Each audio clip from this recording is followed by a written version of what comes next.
우리가 이제 이 마지막 시대에 이제 거룩한 몸부림이 필요하다라는 생각들을 참 많이 하거든요. 저도 이 새벽에 마찬가지지만 거룩한 몸부림을 쳐야 되는 것이고, 저와 여러분들도 보면 거룩한 몸부림을 쳐야 될 게 뭐냐 보면, 치열한 세상 속에서 하나님의 사람으로 서 나가기 위해서는 그냥 가만히 있으면 되는 게 아니라 치열하게 거룩한 몸부림을 쳐 나갈 때 하나님께서 우리를 이 마지막 시대에 비밀 병기로 사용해 주시는 하나님의 은혜가 있다는 것을 잊지 마시길 바랍니다. 저도 마찬가지입니다. 제 혼자만의 영혼이라면 이렇게 할 이유는 없어요. 그러나 교회와 성도들이 함께 이제 온전하게 서 나가서 하나님의 나라를 세워야 되기 때문에 이런 시간들을 보낸다면, 이런 시간을 통해서 저에게도 복이 되고 또 여러분에게도 복이 되고 또 교회에도 복이 되는 그러한 시간이 되기를 주님의 이름으로 축복드립니다. 잠언 16장 9절 말씀에 보면, 사람이 마음으로 자기의 길을 계획할지라도 그의 걸음을 인도하시는 이는 여호와시니라 라고 말씀을 합니다. 사람이 마음으로 자기의 길을 계획할 수 있습니다. 사람이 얼마든지 계획할 수 있는데, 문제는 내 뜻대로 안 된다는 거예요. 내 마음대로 계획은 할 수 있지만 내 뜻대로 안 되는 것인데, 걸음을 인도하시는 분이 내가 아니라 하나님께서 내 앞길을 인도하신다라고 말씀을 합니다. 그렇기 때문에 우리가 신앙생활 할 때 내 뜻대로 내 계획대로 안 됐다고 해서 잘못된 길은 아니라는 거죠. 왜냐하면 하나님께서 우리의 걸음을 인도하신다는 것을 믿는다면 하나님께 모든 주도권을 맡겨드리는 삶을 살아가셔야 되는데, 내 뜻대로 안 될 때 그렇게 생각하십시오. 하나님의 다른 생각이 있을 거다, 하나님의 다른 개입이 있을 거다 생각하시면 하나님께서 그 앞길로 인도하시는 역사가 있게 됩니다. 예레미야 10장 23절 말씀에 보면, 여호와여 내가 알거니와 사람의 길이 누구에게 있지 않습니까? 자기에게 있지 아니하니 걸음을 지도함이 걷는 자에게 있지 아니하다라고 말씀하고 있거든요. 보면 이 예레미야가 고백하는 것이, 여호와여 내가 압니다, 사람의 길이 자기에게 있지 않다는 거예요. 걸음을 지도함이 하나님께 있다라고 분명히 고백하는 모습을 보게 됩니다. 근데 솔로몬이 전도서 7장 13절과 14절 말씀에 보면, 하나님께서 행하시는 일을 보라, 하나님께서 굽게 하신 것을 누가 능히 곧게 할 수 있겠느냐, 할 수 없다라는 거죠. 그러면서 14절 말씀에 보면, 형통한 날에는 기뻐하고 곤고한 날에는 되돌아보아라, 이 두 가지를 하나님은 병행하게 하사 사람이 그의 장래일을 능히 헤아리 알지 못하게 하셨다라고 말씀을 합니다. 이 땅에 있는 모든 사람들에게 두 날이 함께 갑니다. 어떤 사람에게는 형통한 날 있고 형통한 날만 있고, 어떠한 사람에게는 공고한 날만 있는가? 주님은 그런 인생은 없습니다. 이 두 가지 인생을 함께 주님께서 병행하게 하셨는데, 하나님께서 우리 사람의 장래 일을 알지 못하도록 막아 놓으셨다라는 것을 우리에게 말씀하고 계시는 거예요. 장래일은 하나님께 속했다는 것을 말씀하는데, 전쟁도 하나님께 속했고 미래도 하나님께 속했다는 것을 말씀합니다. 요한복음 16장 말씀에 보면, 성령님은 장래일을 너에게 알리시겠다라고 말씀을 하시면서, 로마서 8장 14절 말씀에 보면 하나님의 영으로 인도받는 사람이 하나님의 아들이라고 분명히 말씀을 하고 있습니다. 잠언 5장 21절 말씀을 같이 한번 읽어보도록 하겠습니다. 대저 사람의 길은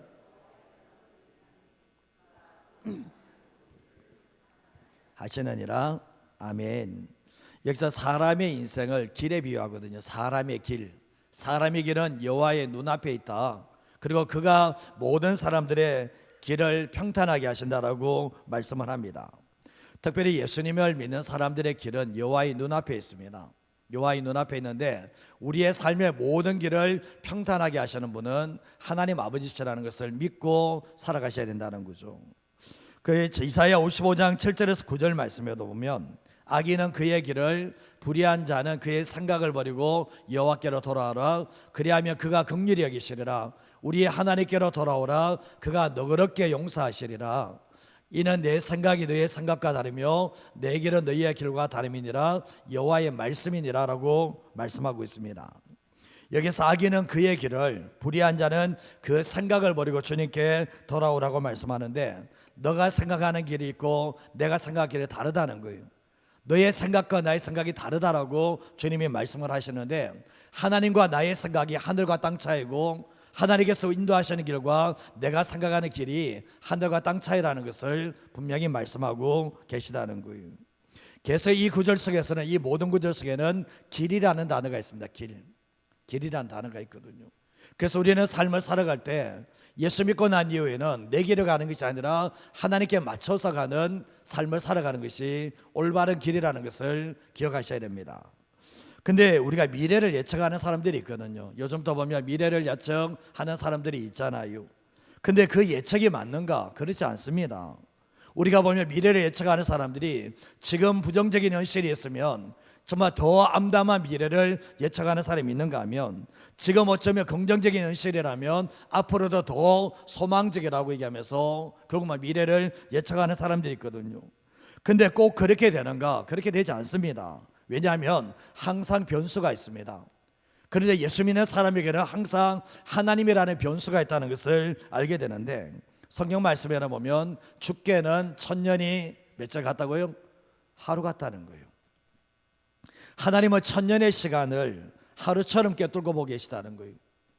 이 시편 139편 말씀에 보면 우리가 우리의 형제리 만들기 지기 전에 하나님 우리의 인생 전체를 다 보셨다는 거예요. 왜 그렇습니까? 주께는 천년이 하루와 같겠네. 우리는 하루거리가 됩니까 안 됩니까? 우리의 인생이 주님 보실 때는 하루도 안 돼요. 사실은 그만큼 짧은 인생이라는 것을 알게 되잖아요. 근데 우리가 예수 믿는 사람들은 결국 뭡니까? 이 자연 모든 만물을 하나님께서 자신의 계획대로 인도해 나가는 것처럼 믿는 자들은 나의 미래도 오직 하나님께 속했음을 믿고 따라가는 삶을 살아가셔야 됩니다. 제가 어제 말씀을 전해드릴 때는 변화의 시작은 하나님의 백성이라는 정체성을 잃어버리지 않을 때다. 이 하나님의 백성이라는 정체성을 잃어버리지 않아야 된다고 말씀을 드렸고, 그리고 또한 이전에는 내가 나의 영광을 위해 살았다면 하나님의 영광을 위해서 삶을 살아가는 삶의 목적을 가질 때 그 사람이 진정한 성공자라고 말씀을 드리게 되었습니다. 근데 오늘 이 말씀 속에서는, 오늘 말씀에는 이제 이 아하수에로 왕의 왕후 와스리가 폐위를 당하면서 그 자리에 에스더가 왕으로 올라가는 장면이 오늘 본문에 등장을 하고 있습니다. 근데 오늘 말씀으로 첫 번째로 할 수 있는 게 뭔가 같이 한번 읽어보도록 하겠습니다. 하나님의 관심과 주목은 우리가 영적으로 준비되는 것입니다. 하나님의 관심과 주목이 뭐냐 보면 하나님께서 우리가 영적으로 얼마나 빚어져 나가는가, 영적으로 얼마나 준비되는 사람이 되는가, 주님이 그걸 보고 계시거든요. 하나님은 다른 거 잘 안 보세요. 하나님은 우리가 어떤 직장 같이 다니느냐 별로 신경 안 써요. 하나님께서 내 삶이 얼마나 잘 사는가 주님 신경 안 써요. 주님의 관심은 너가 내 앞에서 어떤 존재로 빚어져 나가는가, 주님은 그걸 달아보신다는 거예요. 사람은 급해도 급할 수 있어도 하나님은 급하지 않습니다. 하나님은 영적으로 우리가 준비될 때까지는 기다리시는데, 준비가 되지 않으면, 영적으로 내가 준비가 되지 않으면 하나님의 계획들은 다 취소될 수 있다는 거예요. 이게 무서운 거예요. 광야 이스라엘 백성들에게 하나님이 약속을 하셨죠. 가나안 땅을 주겠다고, 약속의 가나안 땅, 젖과 꿀이 흐르는 땅을 주시겠다고 말씀하셨는데 40년 동안 광야를 돌았습니다. 돌고 또 돌았죠. 근데 돌고 난 뒤에 약속의 가나안 땅에 들어갔는가? 들어갔습니까? 출애굽 1세대들은 다 광야에서 죽었습니다. 하나님의 약속은 받았지만 약속의 가나안 땅에 들어가지 못했는데 그 이유가 뭐냐 보면 약속에 땅에 들어갈 수 있는 내면과 존재를 못 만들어냈던 거예요. 하나님께서는 너희들이 약속의 가나안 땅을 내가 주겠다고 했지만 너희의 내면이 만들어지지 않고, 너희 마음 내면에 하나님만 의지하는 내면을 만들지 못하고 하나님의 말씀에 순종하는 존재를 만들지 못하면 그 땅은 못 들어가는 거예요. 하나님 이거를 이야기를 안 해주셨거든요. 그러나 신명기 8장의 말씀에 보면 왜 광야 40년 돌게 하셨는지 아냐, 기억해보라고 말씀하시면서 너희의 마음이었다는지, 너희가 내 말에 순종하는지 아는지 그것을 달아보셨다라고 말씀을 하고 있거든요. 결국은 뭡니까? 하나님은 광야 40년 돌면서 그들이 얼마나 언제 준비되는가를 보셨는데 끝내 준비되지 못하니까 출애굽 1세대들은 약속을 받고서도 가나안 땅에 들어가지 못한 일들이 있게 되었습니다. 하나님이 불의하십니까? 약속하시고 안 넣어주니까 불의하십니까? 아니요. 하나님은 기다리고 또 기다리셨습니다. 그럼에도 불구하고 준비가 안 되니까 결국 못 들어가 있는데 하나님을 탓할 수가 있는가? 탓할 수가 없습니다. 준비되지 못해서 약속의 가나안 땅 들어가지 못한 자신을 탓해야 된다는 것을 알게 되는 거예요. 요셉이 아버지 집에서 애굽에 노예로 잡혀가게 되잖아요. 요셉은 다 알 수 없는 하나님의 섭리와 계획이 있게 됐는데 전혀 알 수가 없어요. 근데 요셉이 노예 생활하고 죄수 생활로 보낸 세월이 장작 몇 년인지 아시죠? 교사선생님, 몇 년이죠? 요셉이 죄수 생활하고 노예 생활한 게 몇 년이죠? 몇 년이죠? 13년입니다. 13년 동안 노예 생활, 죄수 생활을 하게 되었는데 하나님께서 왜 이렇게 하시는가? 13년 동안 세월 동안 하나님은 이 요셉을 준비시키는 거예요. 영적으로 준비시키는데 하나님의 구원의 계획을 이루기 위해서 요셉을 먼저 애굽 땅에 보내시고 13년 동안 죽을 곳에 밑바닥 인생을 기면서 13년 동안 영적인 존재로 만들어 낸다는 거죠.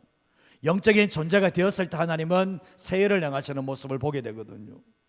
하나님께서 모세를 준비시킬 때 모세를 몇 년 준비했습니까? 80년을 준비했습니다. 애굽의 궁정에서 40년, 미디안 광야에서 40년, 80년을 준비를 하게 되는데 인생 80이면 어떻습니까? 끝난 거 아닙니까? 거의 인생 80이면 이제는 정말 서임받을 그런 이게 뭐 서임받을 수 있는 그런 열정도 다 식은 그때거든요. 근데 인생 훈련 받다가 다 인생 다 끝난 거 아닌가 이렇게 생각할 수 있지만 하나님은 뭡니까? 실수하지 않으십니다. 하나님께서는 결국 뭡니까? 이 모세가 하나님만 의지하고 철저하게 겸손과 순종의 존재를 만드시고 난 이후에 나머지 40년 동안 이스라엘 백성들을 광야에서 가나안 땅으로 인도하는데 쓰임받았던 사람이 바로 모세였다는 것을 알게 돼요. 자, 한 명만 더 얘기하면 다윗이 왕의 기름심을 10대에 받게 됩니다. 근데 사울에게 쫓겨서 보낸 날들이 10년이 넘어요. 최고의 지도자가 자기를 죽이려고 쫓아오는데 근데 하나님께서는 이 10년의 넘는 세월을 통해서 원했던 게 뭐냐 보면 하나님의 사람을 만드는 거예요. 정말 영적인 사람을 만들어 낸다는 것을 알게 되는데 정말 사명자는 고난이 있어도 죽지 않아요. 아무리 사울이 죽이려고 해도 죽일 수가 없습니다. 그리고 또 다윗 또한 죽고 싶어도 죽지 못하는데 하나님께서 얼마나 열심을 내시나 보면 이 다윗 한 명을 통해서 하나님의 나라를 세워가기 위해서 정말 빚어져 나가는 열심을 우리는 충분히 볼 수가 있게 되는 거예요. 우리가 신앙생활할 때 보면 일보다 하나님은 존재를 더 원하세요. 너가 어떤 일을 하느냐 주님 그거보다는 네가 어떤 사람으로 빚어져 나가는가 그게 더 중요한 거예요. 우리가 가만히 되돌아보면 열심히 일하는 것 같지만 영적인 존재가 아닐 수 있거든요. 그러나 보면 많은 일을 안 하는 것 같지만 그 사람이 영적인 사람이 될 수도 있거든요. 하나님의 관심은 내가 몸이 바쁘게 아무리 많은 일을 하는 것보다는 내가 나의 내면과 내 존재가 하나님 앞에 인정받기를 원하는 영적인 존재가 되기를 주님이 원하신다는 겁니다. 에스더 2장 6절 말씀에 어제 말씀을 봤지만 전에 바벨론 왕 느부갓네살이 예루살렘에서 유다 왕 여고냐와 백성을 사로잡아 갈 때에 모르드게도 함께 사로잡혀 갔다라고 말씀하고 있거든요. 모르드게도 마찬가지입니다. 우상과 불순종에 통해서 유다 백성들이 고난을 겪을 때 바벨론 포로로 잡혀갈 때 모르드게는 그냥 괜찮았냐? 아니야, 동일하게 어려움을 당하게 됩니다.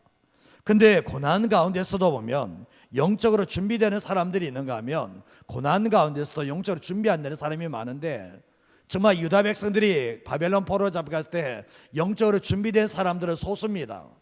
이 고난을 통해서 영적으로 준비된 사람은 소수고 대부분의 사람들이 이 고난을 당함에도 불구하고 영적으로 준비되지 않으니까 원망하며 불평하며 낙심하는 삶을 살았다는 사람들이 더 많았다는 것을 알게 되는 거예요.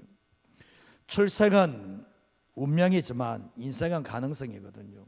출생은 운명이지만 인생은 가능성인데 하나님께서 우리가 어디서 태어났고 그거는 우리가 결정하는 문제가 아니거든요. 그러나 우리의 삶에 어떤 고난이 있다 할지라도 그 고난을 영적으로 준비시키는 도구로 삼는다면 하나님이 나를 통해서 일할 수가 있게 되는 거예요. 모르드게는 바벨론 땅에 포로를 잡혀오면서 자신을 영적으로 더 새롭게 만들어냈던 거예요. 정말 고난의 자리에서 하나님을 더 의지하고 하나님을 신뢰할 수 있는 존재로 만들어냈거든요. 철저하게 하나님만 의지하는 사람이 됐다는 것을 알게 되는데 이게 저절로 되는가? 저절로 되지 않습니다. 하나님은 이 고난이라는 도구를 통해서 이 모르드게의 인생을 철저하게 하나님께 맞춰지는 영적인 존재로 만드셨다는 것을 알게 되는 거예요. 근데 하나님의 이 고난의 시험에 통과를 했던 것이 바로 모르드게의 인생이었던 겁니다.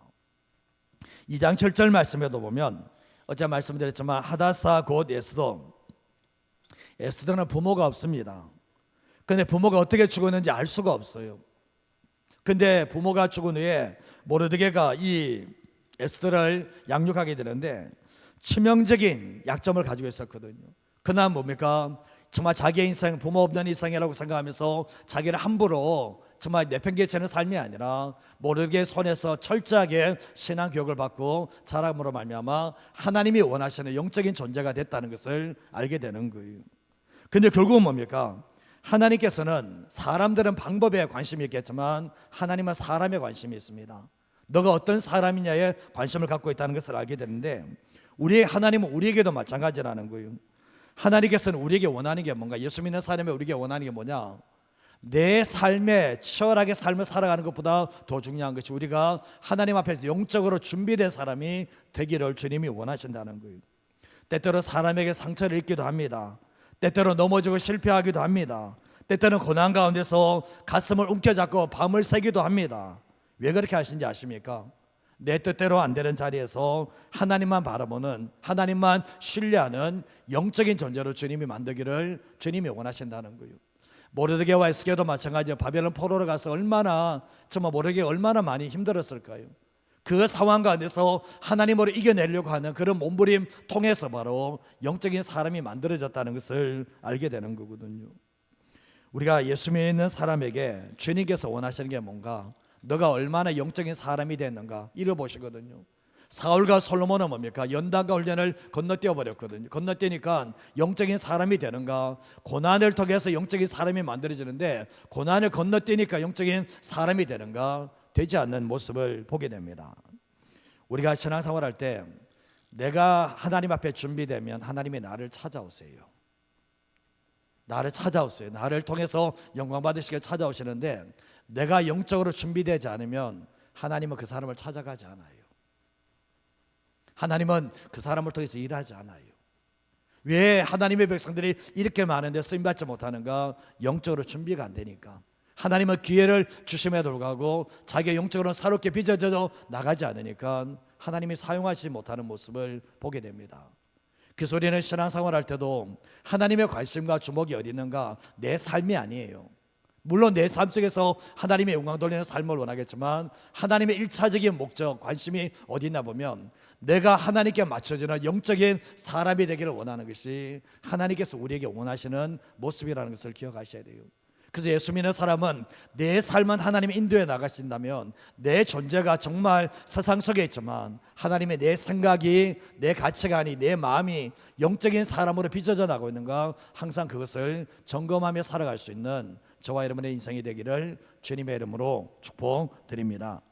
두 번째로 하시는 게 뭔가 마지막 한번 읽어보도록 하겠습니다. 하나님의 놀라운 계획과 섭리는 우리가 전혀 예측할 수가 없을 정도로 놀랍습니다. 정말 놀라운 게 그렇습니다. 하나님의 놀라운 계획과 섭리는 우리가 예측할 수 없습니다. 예측할 수 없을 정도로 정말 하나님 정말 위대하신 분이라는 것을 알게 되는데 창세기 45장 4절에서 5절 말씀에도 보면 요셉이 이제 바로의 총리가 됐을 때 형이 찾아오게 됩니다. 형들이 찾아오게 되는데 요셉이 형들에게 하는 말이 뭡니까? 나는 당신들의 아우 요셉이니 당신들이 애굽에 판 사람이라 얘기하면서 당신들이 나를 이곳에 팔았다고 해서 근심하지 마소서, 한탄하지 마소서. 하나님이 생명을 구원하시려고 나를 당신들보다 먼저 보내셨다라고 말씀을 합니다. 요셉이 바로의 총리에 올라갔을 때 깜짝 놀랐습니다. 왜 그런가 보면 자신의 능력으로 그 자리에 올라간 게 아니거든요. 꿈에서 겠다고 해서 바로의 총리가 되는가? 그런 일은 없습니다, 솔직하게. 근데 요셉이 뭡니까? 13년의 연단의 세월 통해서 영적인 존재가 되었을 때 꿈의 석의 도구가 되어서 이 바로의 총리까지 올라가게 되었는데 형들이 찾아왔을 때 처음에는 요셉이 이 애굽 땅에 가서 이 노예 생활할 때 형들에 대한 분노가 원망이 가득 찼거든요. 형들 때문에 내가 여기까지 잡혀왔다 생각을 하고 있었거든요. 근데 13년의 세월을 지나고 난데 모든 삶 속에 하나님의 인도하심을 경험하고 마지막 바로의 총리까지 올라갔을 때 하나님의 섭리와 계획에 눈이 열린 거예요. 아, 내가 내가 그때 형들이 나를 판 것이 아니라 하나님이 나를 이곳에 보내셨는데 하나님께서 구원하시려고 생명을 구원하셔 나를 먼저 보내셨다라는 섭리에 대한 눈이 열려지는 역사가 있게 되었거든요. 그러다 보니 형들을 용서할 수 있는 거예요. 왜냐하면 당신들이 나를 판 게 아니라는 거예요.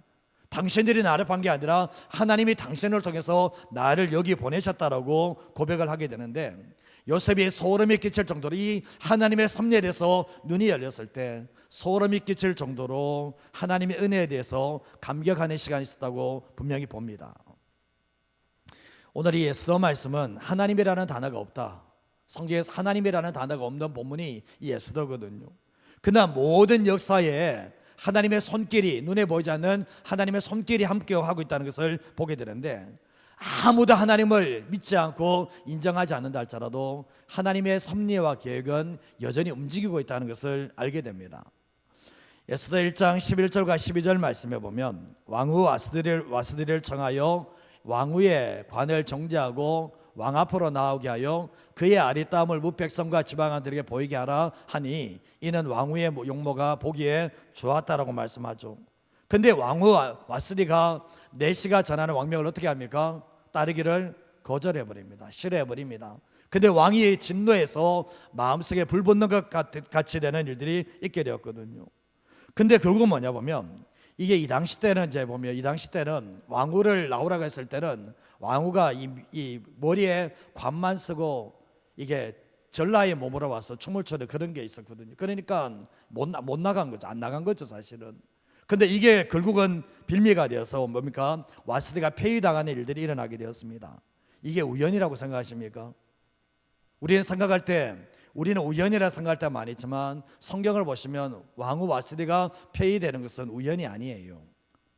이게 철저하게 하나님의 계획이고 에스더에게 주시는 하나님의 은혜였고 기회였다는 것을 알게 되는데, 2장 3절과 4절 말씀해 보면, 전국 각 지방의 관리를 명령하여 아리따운 처녀를 다 도성수산으로 모아 후궁으로 들여 궁녀를 주관하는 내시 해계의 손에 맡겨 그 몸을 정결하게 하는 물품을 주게 하고, 왕의 눈에 아름다운 처녀를 와스디 대신 왕으로 삼으소서 하니 왕이 그 말을 좋게 여겨 그대로 행했다라고 말씀을 합니다. 근데 신하들이 이제 왕후를 다시 구하도록 제안을 하게 되는데, 내시 해계의 손에 맡기기 일임을 하게 됩니다. 근데 표준 세번역에는 2장 8절에서 9절 말씀이 이렇게 되어 있는데 한번 읽어볼까요? 왕이 내린 명령과 조서가 공포되니 관리들은 처녀를 많이 뽑아서 도성 수산으로 보내고 해계가 그들을 맡아 돌보았다. 에스더도 뽑혀서 왕궁으로 들어가 궁녀를 맡아 보는 해계에게로 갔다. 해계는 에스더를 좋게 보고 남다른 대우를 하며 곧바로 에스더에게 화장품과 특별한 음식을 주었다. 또 궁궐에서 시녀 7명을 골라 에스더의 시중을 들게 하고 에스더를 시녀들과 함께 후궁해서 가장 좋은 자리를 옮겨서 그곳에서 지내게 하였다. 우연입니까? 해계에게 모든 것을 다 맡겼는데 해계의 눈에 누가 띕니까? 에스더가 눈에 띄게 됩니다. 남다른 대우를 해주게 됩니다. 특별한 음식을 주게 됩니다. 특별히 또 시녀를 해서 이제 시중을 들게 만들어 줍니다. 그곳에서 결국은 지나게 만들어 준 모든 것이 우연이 아니라 하나님의 은혜였고 하나님의 기회였다는 것을 알게 되는 거예요. 근데 그 당시 때 왕후를 채택을 할 때는 귀족 출신 가문에서 뽑는데, 이번에는 뭡니까? 공채가 된 거예요. 공채. 수산석에 있는 조건이 뭡니까? 아름다운 여자를 찾는데 기준이 있습니까? 없습니까? 아름다운 여자 기준이 없습니까? 기준은 없죠. 가만히 되돌아보면 우리가 사람들 결혼할 때 그렇지 않습니까?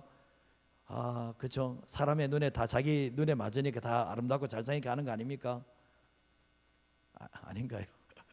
근데 오늘 말씀해 봅니까? 결국은 봤을 때 조건이 아름다운 여자예요. 그런 아무 조건은 그 당시 때 귀족 출신에서 샀는데 그것도 없어요. 근데 결국 해계가 보면서 이 에스더가 그렇게 자기의 눈에 띄었다라고 말씀을 하고 있는 거예요. 근데 2장 15절 말씀에도 보면 이 모르드게의 삼촌 하일의 딸 곧 모르드게가 자기의 딸같이 양육하는 에스더가 차례대로 왕에게 나아갈 때 궁녀를 주관하는 네 세계가 정한 것 외에는 다른 것을 구하지 않았는데 모든 보는 사람에게 뭘 받습니까? 사랑을 받아요. 참 놀라운 게 보면 정말 이 회개가 정한 것 외에는 다른 것을 구하지 않았다. 구하지 않죠. 그리고 또한 모든 보는 사람들에게 사랑을 받았다는 게 뭐냐 보면 모든 보는 사람들에게 은혜를 입게 되는 거예요.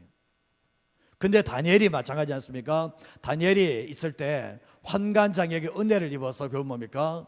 정말 은혜를 입게 되잖아요. 그런 것처럼 오늘 말씀 에스더가 결국 뭡니까? 회개에도 은혜를 입게 되고 모든 보는 사람들에게 다 사랑을 입고 은혜를 입게 되는 놀라운 역사가 있게 되었던 거예요. 근데 17절과 18절 말씀에도 보면 왕이 모든 여자보다 에스더를 더 사랑함으로 그가 모든 처녀보다 왕 앞에 더 은총을 얻은지라 왕이 그의 머리에 관을 씌우고 왓서를 대신하여 왕으로 삼은 후에 뒤에 말씀에 왕이 큰 잔치를 베풀고 그 다음에 각 지방의 세금을 면제하고 왕의 이름으로 큰 상을 주었다라고 말씀을 하고 있는 겁니다. 참 보면 모든 절차 속에서 누가 함께 하는 겁니까? 모든 절차 속에서 하나님이 함께 계시는 거예요. 정말 이렇게 언제 자기가 왕후가 될 거라고 생각한 적이 있습니까? 모르드게가 이 에스더가 왕후의 자리에 올라갈 거라고 한 번이라도 상상했겠습니까? 상상한 적 없습니다. 가만히 되돌아보면 이 모르게도 또한 이 정말 이렇게 이 바사왕 고레스가 다 유다로 돌아가라 했을 때 돌아가고 싶은 마음이 있지 않겠습니까? 근데 돌아가지 않게 한 것도 누굽니까? 하나님이 돌아가지 않게 만든 거예요. 이때를 위해서 못 돌아간 거예요, 사실은. 근데 되돌아보면 하나에서 열 가지 뭡니까? 하나님께서 하나 일사천리로 모든 것이 다 진행되게 하시는 이 왕후 와스리가 폐위되고 난 뒤에 4년 지나고 난 뒤에 지금 이 에스더가 뽑혀지거든요. 근데 이 모든 절차 속에서 뭡니까? 하나님의 손이 함께 하시고 하나님의 역사가 함께 하는 이런 모습들을 우리는 충분히 볼 수가 있게 되는 거예요. 그래서 이 모르드게와 에스더가 봤을 때는 하나님의 일하심을 보면 깜짝 놀랄 수밖에 없는 거예요. 내가 한 번도 상상할 수 없고 내가 한 번도 이런 일이 있을까라고 내한테 예측도 못한 인생이었는데 하나님의 계획과 섭리 속에서 전혀 예측할 수 없는 그 자리까지 올라가게 하신 역사가 있게 되었던 거예요. 가만히 생각해보면 에스더가 왕후의 자리에 탐냈겠습니까? 내 인생 언젠가 저 왕후의 자리에 올라갈까 한 번이라도 생각했겠습니까? 한 번도 생각한 적이 없어요. 한 번도 생각이 할 수 없는데 하나님은 뭡니까? 하나님의 놀라운 계획을 위해서 이 에스더를 영적으로 준비시킵니다. 모르드게를 영적으로 준비시킵니다. 그리고 준비가 끝났을 때 하나님은 뭡니까? 하나님의 놀라운 계획과 섭리를 드러내기 위해서 결국 뭡니까? 이 에스더를 왕후의 자리에 올려주시는 하나님의 놀라운 역사가 일어나게 됐던 것입니다. 그러면서 뭡니까? 하나님의 일하심이 놀랍고 이 퍼즐이 맞춰지고 수수께끼가 풀려지는 하나님의 놀라운 역사가 일어나게 됐던 것입니다. 우리의 삶은 어떻습니까? 우리의 삶은 어떤가요? 내가 하나님 앞에서 영적인 존재가 되었을 때 하나님의 계획하심과 섭리하심이 내 삶에 마치 정말 경이로울 정도로 내가 나타난다면 내가 영적으로 준비된 사람이에요. 나를 주님께서 사용하시기 위해서 그런 상황들을 만들어내시거든요. 큰 문제도 있고 작은 문제도 있지만 이 에스더와 같이 이런 왕후의 자리에 올라가는 문제가 아닐지라도 내가 하나님의 사람으로 빚어져 나갈 때 나를 향한 하나님의 계획과 섭리를 만나게 하시고 놀랍게 감동하게 하시는 역사를 우리의 모든 삶에도 하나님이 주기를 원하신다는 겁니다. 로마서 11장 33절 말씀을 같이 한번 읽어볼까요? 깊도다 하나님의 지혜와 지식의 풍성함이요 그의 판단은 헤아리지 못할 것이며 그의 길은 찾지 못할 것이로다. 이 사도 바울의 감격이거든요. 깊도다 하나님의 지혜와 지식의 풍성함이요 그의 판단은 헤아리지 못할 것이며 그의 길은 찾지 못할 거다. 하나님을 측량할 수 없는 거예요. 하나님을 예측하지 못하는 모습을 보게 되거든요. 저도 그렇고 여러분도 그렇지 않습니까? 하나님이 예측이 되는가? 예측 안 됩니다. 하나님의 계획이 예측이 되는가? 예측되지 않습니다. 근데 왜 우리의 삶 가운데 보면 예측이 되는 삶을 살아가는 사람이 있죠. 내 삶이 이렇게 될 거야, 이렇게 예측이 되는 거 이렇게 하는 사람이 있죠. 그 사람은 영적인 사람은 아니에요. 그 사람은 영적인 사람이 안 되니까 그렇게 되는 거예요. 그러나 내가 정말 하나님께서 원하시는 삶이 되면 정말 하나님이 나를 사용하시고서 어쩔 줄 모르는 거예요. 내가 영적인 사람이 되면 하나님의 나를 통해서 영광받기 위해서 어쩔 줄 모르고 나를 하나님의 계획과 섭리 속에서 사용해 주시는 하나님의 역사가 있다는 것을 알게 되는 거예요. 하나님은 우리를 못 쓰는 게 아니에요. 하나님 우리를 못 쓰는 게 아니에요. 우리를 안 쓰는 거예요. 이유가 뭐냐? 준비가 안 되니까. 영적으로 준비가 안 되니까 하나님은 우리를 통해서 일을 못하는 거예요. 그만 유다 백성들 중에 얼마나 많은 사람들이 하나님께 쓰임받지 못하고 그냥 그저 왔다 그냥 갑니다. 그런데 오늘 말씀에 모르드게와 이 에스더의 인생을 보시면 그저 왔다 그저 간 인생이 아니에요. 하나님의 위대한 구속사에, 위대한 하나님의 그 역사에 쓰임받는 도구가 됐던 이유가 뭐냐 보면 한 가지입니다. 하나님께 준비되었으니까. 하나님께 영적으로 준비되었으니까 사용하시는 하나님의 은혜가 있었거든요. 여러분의 삶의 어느 자리에 있든지 정말 어떤 분들은 정말 주방에서 일하는 사람도 위대하게 쓰임받습니다.